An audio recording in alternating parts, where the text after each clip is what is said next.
Hello friends, welcome back to SSC smart classes. बहुत बहुत स्वागत करता हूं आपका एसएससी स्मार्ट क्लासेस में। इकोनॉमिक्स में आपको पढ़ा रहा था, इससे पहले इंडियन हिस्ट्री पूरी कंप्लीट करवा चुका हूं, मैथमेटिक्स भी पूरी कंप्लीट करवा चुका हूं। तो इंडियन हिस्ट्री अगर आपने नहीं देखी है तो जाके आप चैनल पे देख सकते हैं। इकोनॉमिक्स के काफी लेक्चर में 19 लेक्चर अपलोड कर चुका हूँ। एक दो लेक्चर जो है वो मेन थे, बाकी आपका इकोनॉमिक्स भी कुछ टाइम में कंप्लीट हो जाएगा। पीडीएफ जैसे कंप्लीट होती है I will provide the link in the description box. तो आज हम पढ़ेंगे इकोनॉमिक्स का बहुत ही इंपॉर्टेंट जो चैप्टर है, फॉर्म्स ऑफ मार्केट। तो फॉर्म्स ऑफ मार्केट में इससे एग्जाम में क्वेश्चन आ ही जाता है और पूरे यूट्यूब चैनल पे उठा के देख लेना, इस तरीके से किसी यूट्यूब चैनल वाले ने नहीं करवाया। तो देख लेते हैं फॉर्म्स ऑफ मार्केट। सबसे पहला है आपका perfect competition. So perfect competition क्या होता है? जिसमें लार्ज नंबर ऑफ बायर्स होते हैं और सेलर्स होते हैं। अगर मैं प्रैक्टिकली बात करूं तो परफेक्ट कंपटीशन किसी भी मार्केट में एग्जिस्ट करता ही नहीं है। यानी कि काफी सारे बायर और सेलर कैसे हो सकते हैं एक भी चीज के? जैसे मैं अगर कहूं टेलीकॉम कंपनीज में, अगर आज की डेट में कहूं तो जियो और एयरटेल है आपका टेलीकॉम कंपनीज में, ठीक है, यही टक्कर दे रहे हैं। तो बाकी सब तो है ही नहीं रेस में, मैनी बायर्स और मैनी सेलर्स का सवाल ही नहीं पैदा होता। तो अब जैसे एयरसेल है आपका, बीएसएनएल है, सब खत्म हो चुके हैं। और क्या होता है परफेक्ट कंपटीशन में? Free entry and exit of firms, ठीक है, ऐसा कोई रिस्ट्रिक्शन वगैरह नहीं होता फर्म्स के ऊपर, ठीक है, क्योंकि परफेक्ट कंपटीशन है तो कोई भी फर्म आ जा सकती है। उसके बाद देखिए इसमें शॉर्ट रन और लॉन्ग रन की जो है वो प्रॉफिट देखे जाते हैं, शॉर्ट टर्म पीरियड के लिए और लॉन्ग टर्म पीरियड के लिए। तो वो इंपॉर्टेंट है, ये वाला पार्ट जो है वो ये इंपॉर्टेंट है। देखिए शॉर्ट टर्म में आपका एबनॉर्मल प्रॉफिट होता है, एबनॉर्मल लॉस होता है और नॉर्मल प्रॉफिट होता है।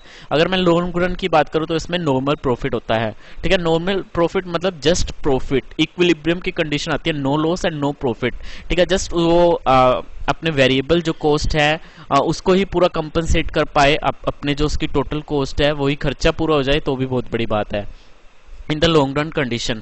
उसके बाद देखिए फर्म्स की प्रॉब्लम, ठीक है, जो होती हैं वो बेसिकली आइडेंटिकल एंड होमोजीनियस होती हैं एक तरीके से, क्योंकि ये जो परफेक्ट कंपटीशन है इसमें जनरली प्रोडक्ट जो होते हैं होमोजीनियस होते हैं, एक ही तरह के प्रोडक्ट होते हैं, क्योंकि मैनी बायर्स हैं और मैनी सेलर्स हैं इसमें, और कोई सब्स्टिट्यूट भी नहीं होता प्रोडक्ट का। सभी फर्म्स को क्या होती है? परफेक्ट नॉलेज होती है, लैक ऑफ एडवर्टीजमेंट कॉस्ट, क्योंकि यहाँ पे मैनी बायर्स और मैनी सेलर्स होते हैं। अब एक ही चीज है वो अलग अलग दुकानदारों पास मिल जाएगी, इसी वजह से ज्यादा सेलर्स हैं और ज्यादा ही आपके बायर्स हैं, तो कोई एडवर्टीजमेंट करने की जरूरत भी नहीं है। यूनिफॉर्म प्राइस होता है इसका। उसके बाद देखिए परफेक्टली इलास्टिक होता है। What do you mean by the perfectly elastic? Perfectly elastic मतलब डिमांड कर्व की ये बात कर रहा है। E is equal to infinity होता है। अब मैंने आपको पहले ही बताया था E is equal to infinity पे क्या होता है, यहाँ पे आपका मतलब प्राइस जो है वो एक पर्टिकुलर चीज पर ही डिमांड होगी, ये डिमांड कर्व है आपकी। अगर आप यहाँ पे देखोगे, यहाँ पे मतलब जरा सा प्राइस अगर आपने हाइक कर दिया ना तो आपकी डिमांड जीरो हो जाती है, ठीक है। सो ये आपका डायग्राम है। वैसे परफेक्टली जो परफेक्ट इलास्टिक है वो एग्जिस्ट ही नहीं कर पाएगा, ऐसा थोड़ी होता है। Industry is price maker and the firm is price taker. Industry ने प्राइस आपका बना दिया और फर्म को वो प्राइस लेना ही पड़ेगा, एक तरीके से वो डिसाइड नहीं करती है, ठीक है। वो मार्केट में टिक के रहने के लिए, ठीक है, आपको जो है वो प्राइसेस सेम रखने पड़ते हैं, ऐसा नहीं है कि आप थोड़ा सा भी हाइक कर दो। उसके बाद देखिए मोनोपोली। मोनोपोली में क्या होता है? सिंगल सेलर होता है और बायर्स कहीं होते हैं, तो इसी वजह से इसको मोनोपोली बोल देते हैं।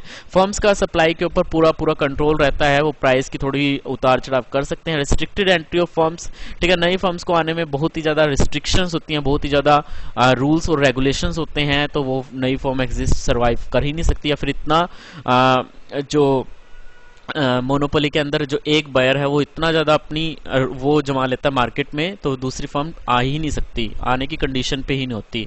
Short and long run. Short run में इसमें भी एबनॉर्मल प्रॉफिट होता है, एबनॉर्मल लॉस होता है और नॉर्मल प्रॉफिट होता है। वहीं मैं अगर लॉन्ग रन की बात करूं तो उसमें एबनॉर्मल प्रॉफिट होता है, आपका देखने को मिलता है। उसके बाद देखिए आपका है absence of close substitute of the product, क्योंकि यहाँ पे कोई भी प्रोडक्ट का सब्स्टिट्यूट नहीं है कि आप दूसरा खरीद लो, तो आपको उसी सिंगल जो सेलर है उसके पास से ही चीजें खरीदनी पड़ेंगी। एब्सेंस ऑफ एडवर्टीजमेंट कॉस्ट, क्योंकि एक ही सेलर है वहीं जाना पड़ेगा, उसको एडवर्टीजमेंट करने की जरूरत ही नहीं है। Less elastic demand curve. Less elastic demand curve में आप ये कह सकते हो कि वो प्राइस को अगर ज्यादा भी चेंज कर दे तो डिमांड के ऊपर कोई खासा फर्क नहीं पड़ेगा, because he is a single seller, ठीक है, वो अपनी मोनोपोली चला रहा है। A single seller will sell more unit only by reducing the price. ठीक है, इसमें ये भी होता है, देखिए ये जो मोनोपोली होता है ना, ये इस प्रिंसिपल को भी फॉलो करती है जो आपकी लॉ ऑफ डिमांड का है कि अगर आप प्राइस को कम करते हो तो डिमांड बढ़ जाती है। तो उसको भी अगर अपनी अगर वो प्राइस का जो दाम है थोड़ा सा भी कम कर दे तो उसकी डिमांड बहुत ज्यादा बढ़ जाती है। तो single seller will sell more units only by reducing the price. उसके बाद देखिए मोनोपोलिस्टिक कंपटीशन, इसके बारे में देखिए बहुत सारे स्टूडेंट मोनोपोली ही समझ लेते हैं। इसमें भाई लार्ज नंबर ऑफ बायर्स होते हैं और सेलर्स होते हैं। ठीक है, large number of buyers and sellers. तो यहाँ पे हम देख लेते हैं monopolistic large number of buyers and seller. देखिए परफेक्ट कंपटीशन के साथ यहाँ पे लोग कंफ्यूजन हो जाते हैं, उसमें मैनी बायर्स होते हैं, सेलर्स होते हैं, और मोनोपोलिस्टिक कंपटीशन में भी आपका large number of buyers and sellers होते हैं। आगे कुछ और फीचर्स जो इससे डिफरेंशिएट करेंगे वो हम पढ़ लेते हैं। इसमें देखिए free exit and entry forms. उसके बाद देखिए शॉर्ट रन और लॉन्ग रन की कंडीशन में देखिए एबनॉर्मल प्रॉफिट होता है, लॉस होता है और नॉर्मल प्रॉफिट इसमें होता है। लॉन्ग रन की कंडीशन में आपका नॉर्मल प्रॉफिट यानी कि no loss and no gain की यहाँ पे बात हो रही है। इसमें आपका जो एडवर्टीजमेंट कॉस्ट होता है वो ज़्यादा लगता है, ये एक मेन है मोनोपोलिस्टिक कंपटीशन में। यहाँ पे आपके बायर्स और सेलर्स ज़्यादा हैं लेकिन यहाँ पे आपका एडवर्टीजमेंट उनको करनी पड़ती है। उसके बाद देखिए मोर इलास्टिक डिमांड कर्व। मोर इलास्टिक डिमांड कर्व का मतलब हमारा ये हो गया कि आप जो परसेंटेज चेंज करते हो प्राइस में, परसेंटेज चेंज इन प्राइस, उसकी वजह से जो परसेंटेज चेंज आता है डिमांड में वो बहुत ज्यादा आ जाता है, तो वो हो जाता है आपका मोर elastic. Industry is price maker but firm can partially influence the price. ठीक है, यानी कि फर्म भी अपने तरीके से थोड़ा बहुत प्राइस का मैनिपुलेशन कर सकती है। इंडस्ट्री तो प्राइस बनाती ही है, लेकिन अगर मैं परफेक्ट कंपटीशन की बात करूं तो उसमें industry is the price maker and the firm is the price taker. उसके बाद देखिए ओलिगोपोली। ओलिगोपोली में कुछ फ्यू बिगर फर्म्स होती हैं बेसिकली ओलिगोपोली में। तो ओलिगोपोली में बेसिकली होता क्या है, आपके फ्यू सेलर्स होते हैं, फ्यू बिग फर्म्स मतलब फ्यू सेलर्स। ठीक है, ये आपका ओलिगोपोली हो गया, फ्यू बिगर फर्म्स हो गया। उसके बाद देखिए नेक्स्ट जो फ्यू बिगर फर्म्स मतलब फ्यू सेलर्स। नेक्स्ट देखिए इंटरडिपेंडेंस। इंटरडिपेंडेंस का मतलब होता है firms are dependent on each other. मतलब इसमें क्या होता है, फर्म्स ज्यादा नहीं होती, सेलर्स ज्यादा नहीं होते, तो एक ही कंपनी में अगर जो कोई भी मतलब किसी भी चीज की प्रोडक्ट की अगर वो कंपनी है तो कंपनियां लगभग एक जैसी होती हैं। तो अगर एक कंपनी प्राइस को रिड्यूस कर रही है तो दूसरी कंपनी को भी प्राइस जो है वो रिड्यूस करना पड़ेगा। ठीक है, तो firms are dependent on each other for the price output decision. तीसरा है आपका price rigidity and the fourth one is cannot determine demand curve. उसके बाद एग्जांपल में हो गया जैसे पेट्रोल की कंपनीज हो गई, तो फ्यू ही इसके सेलर्स होते हैं। सो नेक्स्ट जो है वो आपका ड्यूपोली। ड्यूपोली में आपका पोली मतलब सेलर, सो ड्यू मतलब डू, ओलिगो मतलब फ्यू, ऐसे ड्यूपोली मतलब few sellers, sorry two sellers, so many buyers. उसके बाद देखिए हेल्थ इंश्योरेंस। आगे देखिए मोनोप्सनी। सो मोनोप्सनी कंपटीशन का मतलब होता है या फिर सिंगल बायर राइट हो गया, इसमें मतलब वन बायर होता है और मैनी सेलर्स होते हैं। तो जैसे आपका हेल्थ इंश्योरेंस हो गया, तो इसमें सिंगल जो बायर है वो गवर्नमेंट एक तरीके से एक्ट करती है सिंगल बायर का, तो डेट इज कॉल्ड मोनोप्सनी कंपटीशन या फिर सिंगल बायर कंपटीशन, जिसमें आपका बायर एक होता है और सेलर्स कहीं होते हैं। ठीक है, खरीदने वाला आपका एक ही होता है। जैसे हेल्थ इंश्योरेंस कंपनी होगी आपकी, खरीदती गवर्नमेंट है, गवर्नमेंट एक्ट कर रही है सिंगल सेलर के रूप में। उसके बाद देखिए आपका द मोस्ट इंपॉर्टेंट जो आपका फॉर्मूला है, जो लॉ है वो है लॉ ऑफ वेरिएबल प्रोपोर्शन। बहुत ही अच्छे तरीके से बताऊंगा, एक बार जरूर देखिएगा। Short run and the law of returns to a scale that is long run. तो यहाँ पे हम दोनों ही पढ़ेंगे। देखिए सबसे पहले है लॉ ऑफ वेरिएबल प्रोपोर्शन। तो law of variable proportion basically कहता क्या है, वो देखिए आप, इन the short period when only one variable factor is increased keeping other factor constant. तो उसमें हम टोटल आउटपुट जो है वो बेसिकली क्या करते हैं, चेक करते हैं। तो कैसे चेक करते हैं वो देखिए। तो यहाँ पे देखिए आपका जो टोटल प्रोडक्ट है वो बेसिकली इसमें क्या होता है, initially increases at an increasing rate, then increases at a decreasing rate and then finally it decreases. So it total product को निकालते कैसे हैं, basically it is the output derived from all the factor employed by the producer. आगे सब पढ़ेंगे। Average product क्या होता है, टोटल आउटपुट को जब आप नंबर ऑफ वेरिएबल फैक्टर से डिवाइड कर देते हो। मार्जिनल जो प्रोडक्ट है वो बेसिकली क्या होता है, एक एडिशनल यूनिट को जो है वो सेल करने पर जो बेसिकली आपका आता है रेवेन्यू या फिर जो कॉस्ट आती है, प्रोड्यूस करने में। So it is output derived from the employment and additional unit of a variable factor unit. उसके बाद देखिए ये डायग्राम आप जरा ध्यान से देखिएगा। इस डायग्राम में आपका क्या है, 3 स्टेजें आपको दी हुई है। मैं पूरा डायग्राम आपको एक्सप्लेन करूंगा कि ये कैसे कैसे कर्व्स जो है वो बन रही हैं। सबसे पहले आपका देखिए ये जो टोटल प्रोडक्ट है ये आपका एवरेज प्रोडक्ट है और ये एक एमपी है। एवरेज कभी भी जीरो नहीं हो सकता, so it cantt B negative. ये जो मार्जिनल है ना ये आपका जीरो हो सकता है, उसके बाद नेगेटिव में भी चला जाता है। अब यहाँ पे देखिए ये जो तीनों हैं स्टार्टिंग में स्टेज 1 में बेसिकली अपने अपने तरीके से क्या हो रहे हैं, इंक्रीज हो रहे हैं, ठीक है। स्टेज 2 में जो टोटल प्रोडक्ट है वो इंक्रीज कर रहा है और जो आपका एवरेज और एमपी है वो डिक्रीज कर रहा है। एंड द स्टेज 3, ठीक है, ये स्टेज 3 में टीपी भी डिक्रीज कर रहा है, एपी भी डिक्रीज कर रहा है और एमपी भी डिक्रीज कर रहा है। अब यहाँ पे देखिए जो आपका टोटल प्रोडक्ट है बेसिकली यहाँ पे एच पे मैक्सिमम होता है, ठीक है, व्हेन एमपी जीरो, एमपी जो है वो जीरो हो। और ये जो पॉइंट एफ है बेसिकली होता क्या, पॉइंट ऑफ फ्लैक्शन होता है जहाँ पे आपका एमपी क्या होता है, मैक्सिमम होता है। तो this is the amount of the variable factor. यहाँ पे आपका amount of the variable factor और यहाँ पे वाई एक्सिस में एप्सिस का में आप ये ऑर्डिनेट एक्सिस पे आपका आउटपुट हो गया। तो अब इसको थोड़ा सा समझ लेते हैं। अब यहाँ पे इसको समझने से पहले मैं कुछ एजम्पशंस आपको बता देता हूँ। एजम्पशंस हैं आपकी, the theory is related to short run production. ये जो थ्योरी होती है आपकी शॉर्ट रन प्रोडक्शन से रिलेटेड होती है, ठीक है, ये आपको एजम्पशन मान के चलनी है। टेक्नोलॉजी आपकी फिक्स रहनी चाहिए, ऐसा नहीं है कि टेक्नोलॉजी आप ले आए तो उससे आप वेरिएशन कर दोगे, तो ऐसा नहीं करना आपने। 2 फैक्टर ऑफ प्रोडक्शन इसमें होता है, एक वेरिएबल होता है और फिक्स होता है, यानी कि एक को कांस्टेंट रख के हम वेरिएबल को क्या करते रहते हैं, चेंज कर देते हैं और फिर हम लास्ट में इसका मार्जिनल प्रोडक्ट देखते हैं, एवरेज प्रोडक्ट देखते हैं, टोटल प्रोडक्ट देखते हैं, ठीक है। The law applies on the field only. तो अब यहाँ पे हम देख लेते हैं इसका बिहेवियर, ठीक है। तो कैसे हम इसका बिहेवियर जानेंगे, देखिए सबसे पहले मैं एक खेत का आपके सामने एग्जांपल लिखा था कि जो चीज़ मैं बोल रहा हूँ यहाँ पे लिखी भी हुई है। मैं एक खेत की बात करता हूँ, मैं प्रोडक्शन इन द उसकी बात कर रहा हूँ, ठीक है। एक खेत के अंदर आपको प्रोडक्शन करना है, ठीक है, खेत के अंदर आपको प्रोडक्शन करना है। आपको पता है खेत के अंदर जो प्रोडक्शन आप कर रहे हो उसमें आप फिक्स प्रोडक्शन करोगे, ऐसा नहीं है कि इसमें अगर आप जो है वो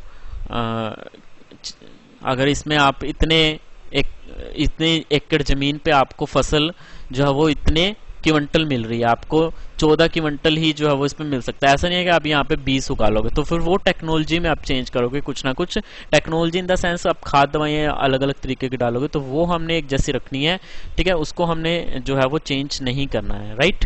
तो यहाँ पे हमने फिक्स क्या कर लिया, यहाँ पे लैंड कर लिया कि एक पर्टिकुलर लैंड में आपने क्या करना है, प्रोडक्शन करना है। यहाँ पे वेरिएबल क्या हो गया, हमने लेबर लगा दी, पहली लेबर 1 लगाई हमने, उसने 100 प्रोडक्शन किया, एवरेज मैं 100 को 1 से डिवाइड करता हूँ, वो एवरेज आ गया। उसके बाद मैंने 2 लेबर लगाई तो टोटल प्रोडक्ट आपका 210 आ गया, एवरेज आपका इतना आ गया। और ये जो एमपी है बेसिकली इसमें से माइनस इसमें से ये माइनस करके आता है आपका, तो 210 में से 100 गए, आपका 110 हो गया। उसके बाद जब आपने तीसरी लेबर लगाई तो आपका और ज्यादा आ गया, ये तो मार्जिनल आपका 90 आ गया। अब आपने चौथी लेबर लगाई, अब चौथी लेबर लगाएगी तो आपका जो मार्जिनल है ये आपका देखिए बढ़ेगा, 330 से आपका 420 हुआ है, लेकिन उस रेट से नहीं बढ़ा जिस रेट से आपका जब तीसरी लेबर लगाई थी उस रेट से ये नहीं बढ़ा, तो मार्जिनल आपका 90 ही रहा। अब उसके बाद जब आप लेबर लगाते रहोगे तो यहाँ पे आपका टोटल प्रोडक्ट 490 आ गया, एवरेज आपका 490 डिवाइड बाई 5 98 आ गया और मार्जिनल आपका घट रहा है। अभी इस स्टेज में मार्जिनल आपका घट रहा है। जब आपने छठी लगाई तो आपका 490 रहा, मतलब अब एक कोशिश होती है ना कि हम एक छठी लेबर भी लगा के देखते हैं कि अभी प्रोडक्शन कितना आता है, ठीक है, तो वो हमने चेक करा तो वो इतना ही रहा टोटल प्रोडक्ट। और उसके बाद फिर हमने एक और लेबर लगाई, ठीक है, लेकिन उससे लास्ट में हुआ क्या, ये आपका जो टोटल प्रोडक्ट है ये आपका डिक्रीज हो गया इंक्रीज होने के बजाय, और आपका मार्जिनल प्रोडक्ट नेगेटिव में चला गया। एवरेज तो कभी नेगेटिव में जा नहीं सकता। अभी ऐसा क्यों हो रहा है मैं थोड़ा सा और इलेबोरेट कर लेता हूँ।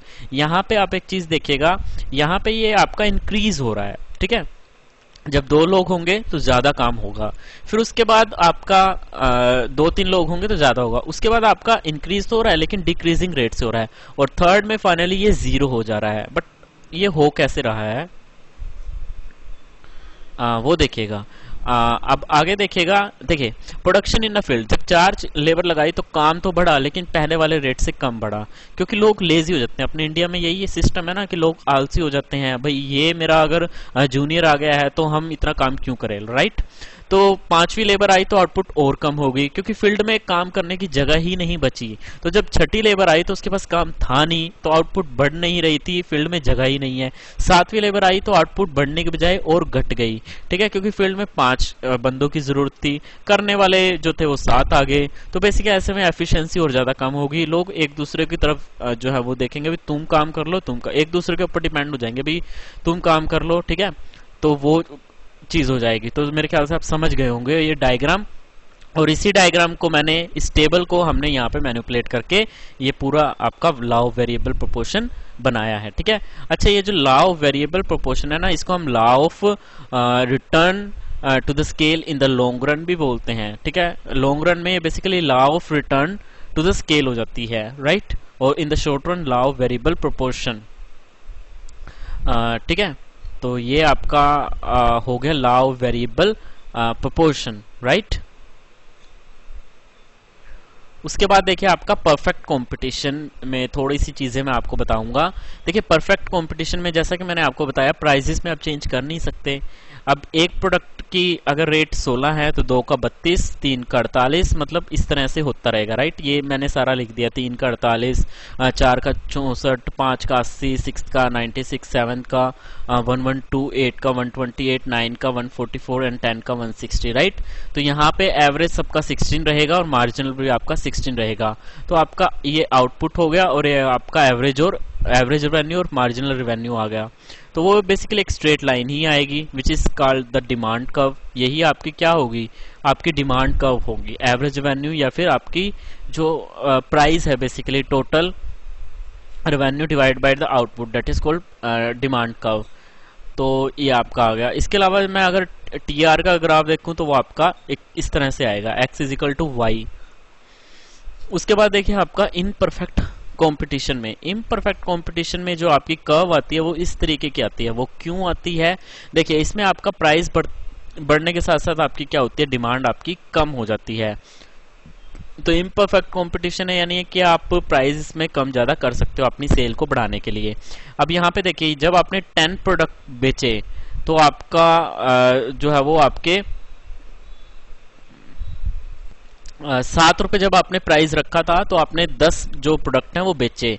जब आपने प्राइस 8 रख दिया तो आपने 9 प्रोडक्ट बेचे। जब आपने प्राइस आपका 9 रख दिया, मतलब जैसे जैसे प्राइस इंक्रीज करते रहते हो वैसे वैसे क्वांटिटी जो सोल्ड कर रहे हो आप कम कर रहे हो, राइट। तो इस तरीके से मैंने यहाँ पे आपका AR बना दिया और आपका MR बना दिया। यहाँ पे आप देख सकते हो MR जो है वो नेगेटिव भी जा रहा है, सो इसी वजह से आपका ग्राफ जो है वो इस तरीके के जा रहा है और MR ज्यादा स्टीपर आ रहा है, आप यहाँ पे देख सकते हो। AR का स्लोप जो है वो ज्यादा है, MR जो है वो बड़ी स्टीपर है, मतलब बड़ा तीखा ढलान है इसका, ये है।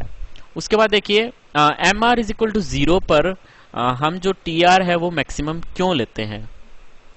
जैसा मैंने आपको यहाँ पे बताया था ना, देखिए यहाँ पे आपका जो टोटल प्रोडक्ट है 490 है, 490 है। ये जो 490 है बेसिकली एक तो 70 पे आपको मिल रहा है और एक आपको मिल रहा है 0 पर। तो हम कहने का मतलब ये जो TP मैक्सिमम मिल रहा है हमें, वो हम ये 70 वाले पे क्यों नहीं लेते, 0 वाले पे क्यों लेते हैं, ये सबसे बड़ा जो पॉइंट है। क्योंकि यहाँ पे इसका रीजन मैं आपको बताता हूँ, क्योंकि अभी यहाँ पे हम जो है वो इसको मार्जिनल जो आपका प्रोडक्ट है इसको हम और ज्यादा प्राइस को गिरा रहे हैं। आपका जो मार्जिनल प्राइस है उसको हम और ज्यादा गिरा रहे हैं, ठीक है। यहाँ पे जो आपका मार्जिनल प्रोडक्ट है इसको हम और ज्यादा गिरा सकते हैं, ठीक है। यही चीज मैं आपको बता रहा हूँ। उसके बाद आप नेगेटिव ले आए ना, क्योंकि जो आपका कोई भी फर्म है, ठीक है, क्योंकि यहाँ पे वस्तु के प्राइस कम करके हम अतिरिक्त आय कमाने की आशा यहाँ पे अभी भी बनी रहती है कि हम अगर प्राइस और ज्यादा कम कर दें तो क्या हमें आय एक्स्ट्रा मिल सकती है, क्या हमें टोटल प्रोडक्ट ज्यादा मिल रहा है, क्या उससे हमारा रेवेन्यू बढ़ रहा है। तो यहाँ पे एक तरीके की आशा होती है कि हम अगर और ज्यादा कम कर दें प्राइस को, ठीक है, क्योंकि बेसिकली यहाँ पे प्राइस कम करने वाली बात हो रही है ताकि आपकी जो क्वांटिटी है आय जो है वो ज़्यादा आप प्रोडक्ट सोल्ड करके ज़्यादा आप जो है वो आय कमा सको, क्योंकि ये आशा बनी रहती है। क्योंकि कोई भी दुकानदार है या फिर कोई भी फर्म या कंपनी हमेशा अपनी प्रॉफिट के बारे में सोचती है, और वो ये सोचती है कि अगर वो ज़्यादा प्रोडक्ट बेच करके अगर मुनाफा थोड़ा सा भी ज़्यादा कमा ले तो हमेशा इस चीज़ की आस में रहते हैं। इसलिए हम MR=0 पर जो TR है वो मैक्सिमम लेते हैं। आई होप आपको समझ आया होगा। अब यहाँ पे हम बात करते हैं जो आपका टोटल प्रोडक्ट है और जो आपका एवरेज जो कॉस्ट है। टोटल कॉस्ट और एवरेज कॉस्ट दो चीजों से मिलकर बना होता है। आपको पता है दो तरीके की होती है कॉस्ट, वेरिएबल और फैक्टर। फैक्टर में आपका क्या होता है, जो कांस्टेंट होती है, that is not going to be change. जैसे लैंड हो गया, मशीन, एक बार पैसा लगा दिया तो लगा दिया, उसके बाद तो मेंटेनेंस वगैरह होती है। वेरिएबल होता है जिसमें हम टाइम टू टाइम देनी पड़ती है, जैसे लेबर हो गया, एम्प्लॉइज हो गए, उनको आपको टाइम टू टाइम वेजेस देनी पड़ती हैं, ठीक है।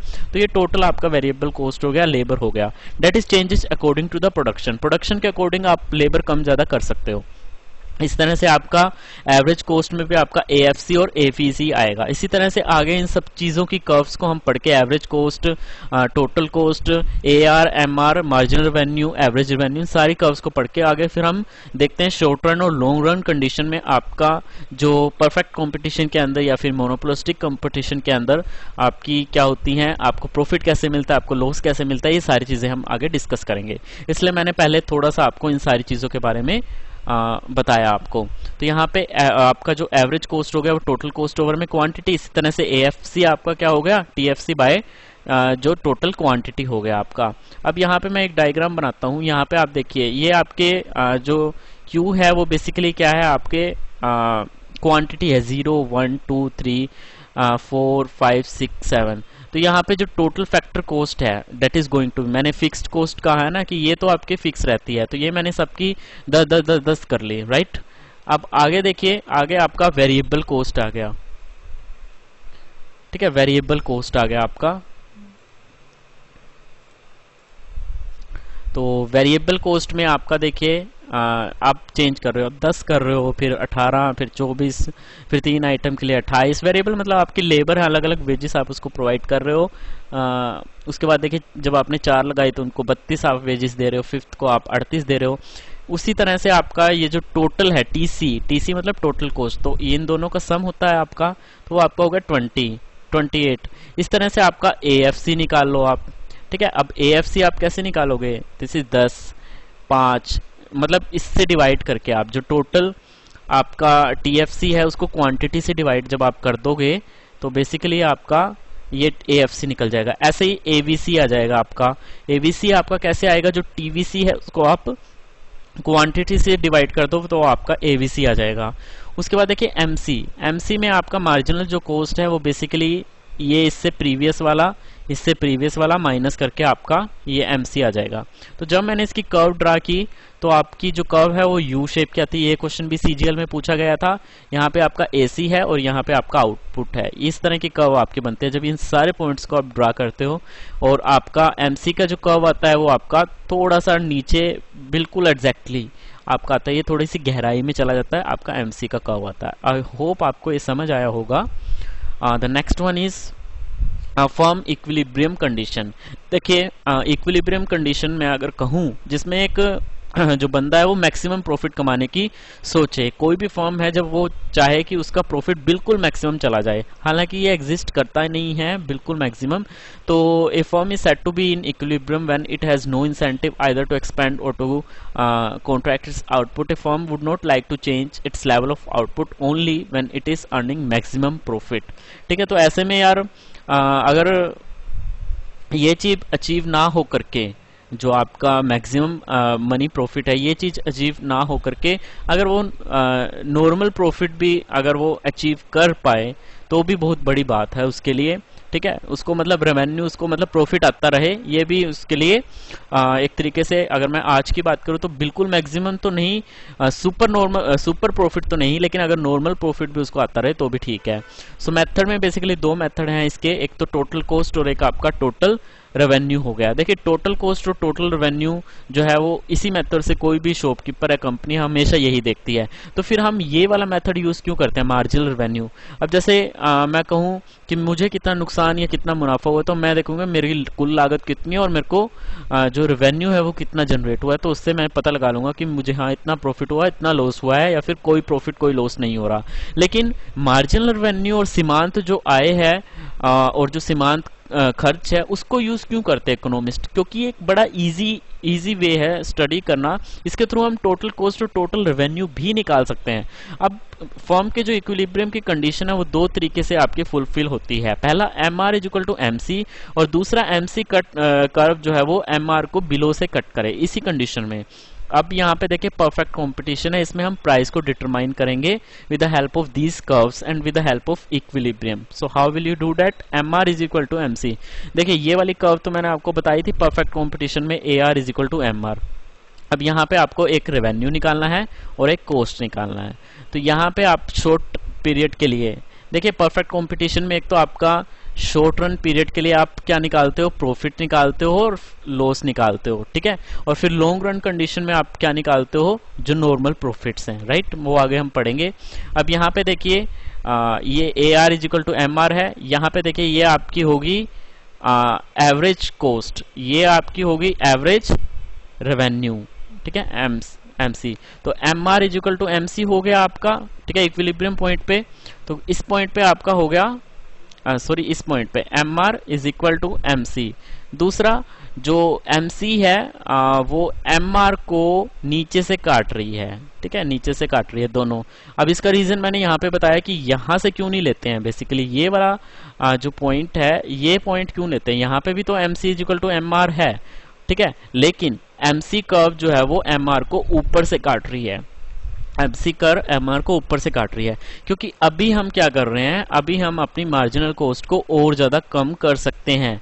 हम अभी कॉस्ट को और ज्यादा कम करके ये देख सकते हैं कि हमें अतिरिक्त आय मिल सके, ठीक है, इसलिए हम ये वाला जो पॉइंट है ये पॉइंट जो है वो नहीं लेते इसमें, ठीक है, क्योंकि हमें इक्विलिब्रियम कंडीशन यहाँ पे हम इसको और ज्यादा रिड्यूस कर सकते हैं, इसलिए हम ये वाला पॉइंट लेते हैं, ठीक है। यहाँ पे ये इसको बिलो से कट करे, राइट। तो यहाँ पे अब देखिए ये आपका रेवेन्यू है, यानी कि इतनी आपकी रेवेन्यू है, और यहाँ पे इस पॉइंट पे आपका ये कॉस्ट वाला पॉइंट था, ठीक है।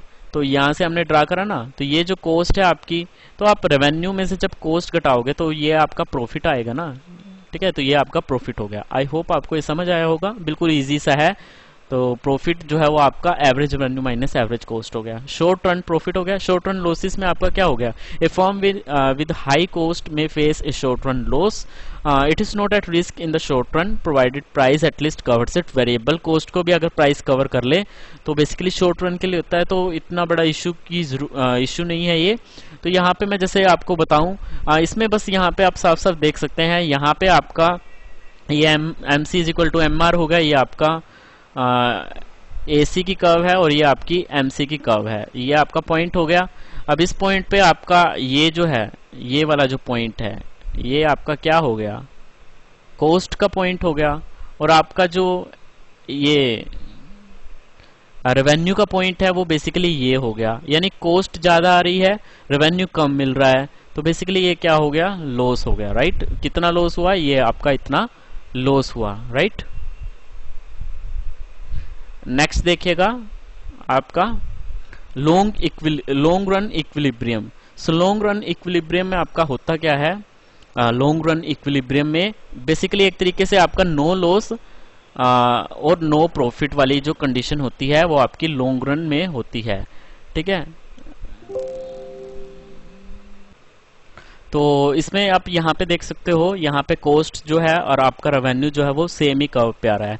ये MR is equal to MC है, यहीं पे आपकी एवरेज कर्व है, और यहीं इसी पॉइंट पे कट कर रहा है आपका कॉस्ट, यानी कि रेवेन्यू भी उतना है और कॉस्ट भी आपकी उतनी है। तो there is no loss, so there is no profit, right. So this is a long run equilibrium condition, right. So next हम पढ़ते हैं फिर उसके बाद आपके मोनोपोलिक कंडीशन के लिए। सो मोनोपोलिक में जैसा कि काफी मैं बता चुका हूं, existence of a single seller, ठीक है। उसके बाद देखिए antithesis of competition. Antithesis of competition मतलब कोई कॉम्पिटिटर नहीं, प्रतिस्पर्धा ही नहीं होगी, कोई सिंगल सेलर है, एब्सेंस ऑफ सब्स्टिट्यूट होगा, कोई दूसरा प्रोडक्ट आप ले नहीं सकते उसके बदले में, control over supply, price maker, supply के ऊपर कंट्रोल होता है, प्राइस मेकर खुद ही होते हैं, नई फर्म एग्जिस्ट नहीं कर पाएगी, फर्म और इंडस्ट्री एक तरीके से सेम होती है, ठीक है। यहाँ पे existence of super normal profit, यहाँ पे आप सुपर नॉर्मल प्रॉफिट एग्जिस्ट कर सकते हो, लेकिन एज अ परफेक्ट कंपटीशन में ये चीज पॉसिबल नहीं है। कर्व्स ड्रा करते हैं, ये बेसिकली डिमांड कर्व को ही फॉलो करता है। यहाँ पे इसमें अगर आपको एकदम से सेल बढ़ानी है तो आप डिमांड एकदम से आपको सेल बढ़ानी है, डिमांड बढ़ानी है, तो आप प्राइस थोड़ा सा भी कम कर दो ना तो डिमांड बहुत ज्यादा बढ़ जाएगी। एक तो आप सिंगल सेलर पहले ही हो, आपको पता है कि आप मार्केट में अकेले बेचने वाले हो, तो आपसे वो प्रोडक्ट तो खरीदना ही खरीदना है, लेकिन अगर आप प्राइस और ज्यादा कम करते हो ना तो आपकी डिमांड बहुत जल्दी बढ़ जाएगी।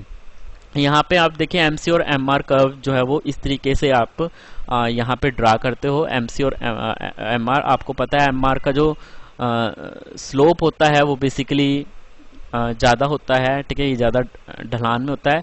इक्विलिब्रियम कंडीशन तो मैंने आपको बताई थी, MC is equal to MR और MC curve must cut the MR from the below से कट करे वो। अब यहाँ पे देखिए प्रॉफिट सिचुएशन, तो ये प्रॉफिट सिचुएशन वाला जो डायग्राम है इसको हम थोड़ा सा पढ़ते हैं, ठीक है। यहाँ पे एवरेज रेवेन्यू है, यहाँ पे मार्जिनल रेवेन्यू है, तो यहाँ पे ये आपकी कट होगी, ठीक है। MC is equal to MR वाली कंडीशन देखिए कहाँ पे आपकी फुलफिल हो रही है, यहाँ पे MC आपका कहाँ हो गया, हेयर इज द MC और हेयर इज द MR, यहाँ पे हो गया, और MC MR को बिलो से कट कर रहा है, राइट। तो इसी पॉइंट पर आपने ये लाइन ड्रा कर दी, यहाँ पे लाइन ड्रा करके यहाँ पे आपका रेवेन्यू आ गया और यहाँ पे ये कॉस्ट वाला पॉइंट था। सो this is the revenue and this is the cost, so revenue minus cost you will get this profit, right. So this is the monopolistic curve में आपने क्या किया, आपने प्रॉफिट निकाल लिया, राइट। अगर मैं लॉस सिचुएशन की बात करूं, so here is the loss situation, तो यहाँ पे कॉस्ट बेसिकली क्या हो जाएगी, ज्यादा हो जाएगी।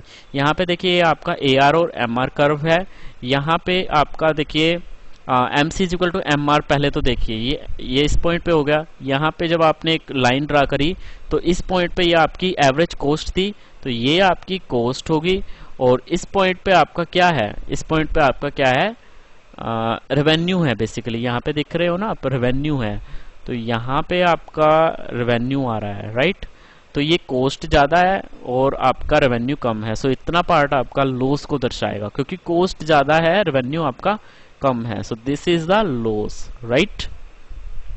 सो नेक्स्ट देखिए आप लॉन्ग रन कंडीशन में, मतलब नॉर्मल प्रॉफिट, ठीक है, नॉर्मल प्रॉफिट में आपका यहाँ पे आप साफ साफ देख सकते हो इस पॉइंट पर आपका कॉस्ट और जो रेवेन्यू है वो बराबर हो रहा है, ठीक है। So this is the normal condition. उसके बाद देखिए determination of price in case of zero cost और zero cost and production in the monopoly. यहाँ पे क्वेश्चन एग्जाम में भी आया था, बहुत इंपॉर्टेंट है ये, इसको मैं एक एग्जांपल से आपको बताऊंगा कि मोनोपोली में क्या हो रहा है, जीरो कॉस्ट पे आप प्राइस को डिटरमाइन करना है, कहाँ पे इक्विलिब्रियम सेट होता है। देखिए जैसे एक झरने का पानी है, सरकार ने क्या करा, जैसे एक झरना है बेसिकली यहाँ पे, तो सरकार ने कंपनी को ठेका दे दिया, 1 साल के लिए पैसे ले लिए, ठीक है, कि आप 1 साल में कितनी भी इसमें से पानी ले सकते हैं, आप चाहे 1 बोतल भरिए, 10 भरिए, 50 भरिए, 100 भरिए, ठीक है, वो आपके हेडेक है। हमें 1 साल के लिए 100 करोड़ रुपए आपसे ले लिया, एग्जाम्पल के तौर पे मैं कह रहा हूँ, 1 साल का कॉन्ट्रैक्ट ले लिया। अब यहाँ पे उसकी जो फिक्स है, आपने फिक्स्ड मनी तो दे दी उसको, कंपनी को 1 साल में वो कंपनी जितना भी प्रोडक्शन करे, ठीक है, पानी की जितनी भी बोतल भरे, उसकी टोटल कॉस्ट तो फिक्स है, लेकिन उसकी जो मार्जिनल कॉस्ट है वो 0 है। इक्विलिब्रियम कंडीशन पे आपको पता है MC is equal to MR होता है, तो आपका मार्जिनल जो रेवेन्यू होता है वो बेसिकली क्या हो गया, यहाँ पे 0 हो गया। तो यहाँ पे देखिए जो total quantity of the bottles है 1 2 3 4, टोटल कॉस्ट तो आपकी 100 करोड़ 100 करोड़ 100 करोड़ 100 करोड़ तो रहेगी, लेकिन आपकी जो मार्जिनल कॉस्ट है सभी में 0 है। अब यहाँ पे मार्जिनल कॉस्ट सारी 0 है, so we can take it on the axis का, ऑन द एक्स एक्सिस पे यहाँ पे आपने मार्जिनल कॉस्ट ले ली, यहाँ पे आपका एवरेज रेवेन्यू है, यहाँ पे आपका MR है, MC is equal to MR की कंडीशन होती है, यहाँ पे ये पॉइंट आएगा, तो यहाँ पे ही आपका प्राइस क्या है डिटरमाइंड होगा। तो यहाँ पे इस पॉइंट पे ये जो है आपका क्या होगा, प्राइस होगा, ठीक है, ये वाला जो पार्ट है, इतना रेवेन्यू आपका होगा, इतना जनरेट होगा, राइट। सो ये आपका हो गया, ठीक है। अब यहाँ पे कुछ इंपॉर्टेंट हैं, बस ये दो ही हैं। ये एक बहुत इंपॉर्टेंट समरी है। देखिए थोड़ा सा मैं बता देता हूँ। Market structure called monopoly exist with this exactly one seller. A commodity market has monopoly structure if there is one seller of the commodity has no substitute and no entry into the industry by another firm is prevented. उसके बाद देखिए the market price of the commodity depends on the amount supplied by the monopoly firm. उसके बाद ये सारी forms मैंने आपको बताई हुई हैं। यहाँ पे आगे देखिएगा, यहाँ पे देखिए वही चीज़ आ गई जो कि मैंने आपको एक्सप्लेन भी की थी। देखिए if the monopoly firm has zero cost, ये आपका सीजीएल में आया हुआ क्वेश्चन है और मैंने एक्सप्लेन किया था अभी झरने वाला एग्जांपल देखिए। If the monopoly firm has zero cost और has fixed cost that is called total cost, उसकी फिक्स है जो आपने दे दी थी, ठीक है। The quantity supplied in equilibrium is given by the point where marginal revenue M R is equal to zero. जैसा कि मैंने आपको बताया था M C is equal to zero हो गया, तो इक्विलिब्रियम में M C is equal to M R होता है। So basically we can say that M R is equal to zero. In contrast अगर मैं परफेक्ट कॉम्पिटिशन की बात करूं तो would supply an equilibrium quantity, वो इक्विलिब्रियम में आपका कब होगा, उस पॉइंट पे जहां पे आपका एवरेज रेवेन्यू जो है वो जीरो होगा, ठीक है, अगर मैं परफेक्ट कॉम्पिटिशन की बात करूं तो। उसके बाद देखिए equilibrium of the monopoly form is defined as the point where M R is equal to M C and M C is equal to rising. उसके बाद monopolistic competition in a commodity market arises due to the commodity being homogeneous. अब जैसे मैंने आपको perfect competition और आपको बताया था परफेक्ट कॉम्पिटिशन एंड और क्या बताया था मैंने आपको, मोनोपोलिस्टिक कंपटीशन, वही है। दोनों लगभग सेम जैसे दिख रहे थे, थोड़े से फीचर्स अलग थे। इसमें भी क्या है, many buyers and many sellers, ठीक है, many buyers and many sellers. लेकिन मोनोपोलिस्टिक कंपटीशन में क्या होता है, जो प्रोडक्ट रहते हैं आपके होमोजीनियस हो सकते हैं, लेकिन परफेक्ट कंपटीशन में जो प्रोडक्ट हैं वो बेसिकली आइडेंटिकल होते हैं, ठीक है। सेम पेन जो है वो आपका एक दुकान बेच रहा है, एक दुकानदार बेच रहा है और सेम पेन जो है वो दूसरा दुकानदार भी बेच रहा है, that is called perfect competition. But in monopolistic competition the commodity being homogeneous, ठीक है। तो ये आपका कुछ होगा, और भी थोड़े बहुत अगर आप पढ़ सकते हो तो पढ़ लीजिए। मोनोपोलिस्टिक कंपटीशन में the short run equilibrium results in quantity produced being lesser, मतलब शॉर्ट रन इक्विलिब्रियम में क्या होता है, आपका क्वांटिटी प्रोड्यूस जो होती है कम होती है and the prices is being higher as compare to the perfect competition. है कि ये भी बात होती है। This situation persist in the long run but long run profits are zero, ठीक है। लेकिन लॉन्ग रन में क्या हो जाता है, ये जो सिचुएशन है लॉन्ग रन में परसिस्ट रहती है, जिसमें प्राइसेस बहुत ज्यादा हाई हो जाते हैं as compare to the perfect competition in the monopolistic competition, ठीक है। इसमें आपका क्या हो रहा है, प्रोडक्शन आपकी कम होती है लेकिन प्राइसेस को जो है वो ज्यादा हो जाते हैं। लॉन्ग रन कंडीशन में भी ये सिचुएशन रहती है, लेकिन होता क्या है, उसमें प्रॉफिट जीरो चला जाता है, right. So this is all about your जो मार्केट के फॉर्म्स है, प्राइस डिटर्मिनेशन है, बहुत ही बेस्ट तरीके से मैंने करवाई है। होप ये वीडियो आपको अच्छी लगी होगी, तो लाइक और सब्सक्राइब जरूर कीजिए। धन्यवाद।